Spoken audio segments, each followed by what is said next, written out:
What's up everyone, Boyces here, and today I will be guiding you on how to play the squid, the Velkoz in set 5. Let's do this. So this is one variation of the comp that you should be running in the absolute late game. I do think that it has basically everything that you need, right, for the Velkoz to kill everything.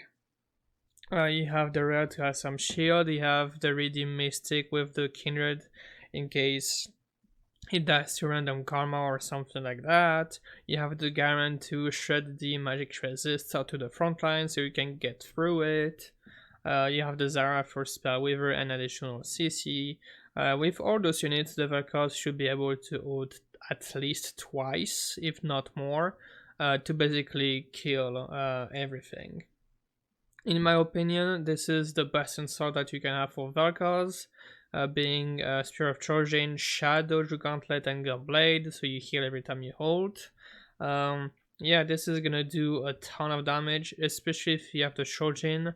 You're gonna ult more than twice, which is fantastic. If you cannot have a Trojan, then you know Rabadon is also fantastic. I would recommend having a mana item on him though. This is just one variation of the comp. Here's another one that I also really like, which is basically with Invoker and Hammerdinger. Because you have Invoker here, you don't need as much the Shojin. So if you do Hyro and a Hammerdinger, and you have those two items already on the Velkoz, maybe Shojin is not the best idea. You can just do another Drew Gauntlet, a regular Drew Gauntlet, or an IE, Rabadon, Hand of Justice. All of them would be fine, just because you have additional mana per attack, right? You wouldn't need the Morello here on the Volibear or on anybody, just because you have the Hammerdinger that would burn the board already. The idea is the same. Garen that shreds the MR, Velkoz that kills everything. Revenant with the Daisy, Knight, so the Garen doesn't get one shot. The idea is the same. So, of course, this is like a 8 board, but you need to get there and to know your item orders and possible transitions. So, let me show you. I do believe that those 3 that I'm going to show you are the best to transition into Velkoz. Of course, some are just stronger than others and easier, but let me guide you through it. The easiest one would be this one right here, where you already have redeemed. And in this case, it's really easy because you put basically any AP items that you can have, maybe the first True Gauntlet or even the Shojin, doesn't matter. You're just gonna put it on Osendra. That you will just sell later once you find the Velkoz and find another Syndra at that time. And yeah, Redeem is actually really strong in the early game. Syndra will carry you for the early game. I really like the Leona. Atrox is just here as a Redeem bot. Obviously, if you hire Nautilus, go for it. If it's another Knight, it's totally fine. It's just Nautilus is by far the best. From here, the only thing you have to do is basically add as many redeems as you can until you get 6, and that's the comp. Once you have 6 redeems online, you can go 8 and transition to one of those 2 variations, and that's basically the game. Play 3 redeems, some knights, maybe add an invoker, or whatever synergies you're missing. Try to upgrade your units, upgrade your redeemed. Right, so you can sub the Atrox once you have another, maybe Varus or more frontline. You can sub the Varus for the Atrox for a better redeem like Varus. Another way that you can do it is go Hellion early. So that would be a harder pivot. But it can work just because Ziggs is a fantastic item order, and especially if you get blue buff on him. Maybe Drew Gauntlet, like this is close to best in slot for him actually.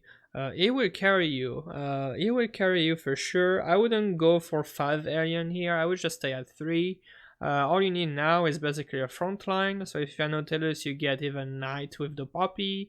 If you can get some spell waivers here, maybe the Zara, your Ziggs will do even more damage. You just build the team from there. Then you can transition story at 8, having the better units, sell your alliance, and go in that direction. Two other ways that you can do it is either skirmisher or Nightbringer. Uh, if you're going the Nightbringer version, then the Yasuo will hold the items for you. Maybe the Drew Gauntlet, the Gunblade, whatever it is, the Yasuo will hold it, and you can make him the carry. In that case, you might need to roll at 7 to upgrade your Yasuo. I haven't played it that way. Otherwise, if you're going skirmisher, it's going to be either Nidalee if you have 80 items, and the Lee Sin carry your Velkoz items. Yeah, otherwise that's pretty much it. There is another variation that is possible, but it has its own composition. It's basically Coven Lysandra. And if you do that, then definitely the Lysandra can carry the Velkoz items really nicely. If you do have the Coven with Lysandra, LeBlanc, I mean, Morgana like this, and you position the Lysandra to have the buff, Address is just frontline, to be honest. This is super strong, even if you don't reroll it, because that's a comp, by the way. Even if you don't reroll just a 2-star, this is insane, and she will carry you, okay? You can definitely go 8 with this. But that is it for this mini guide on how to play Velkoz. There's so many different transactions that you can have. I just showed you 4, and then you just add some more synergies until level 8. Level 8 roll down, and you try to find those units. This one will be a little harder just because there is 3 legendaries. There is 3 here as well, but depending on what you hit, you can have maybe Taric here if you don't hit the Garen, or just an additional Ironclad, maybe Jax here as an additional frontline. But yeah, let me know if you do have any questions down in the comments or on Discord, but we'll see you guys next time.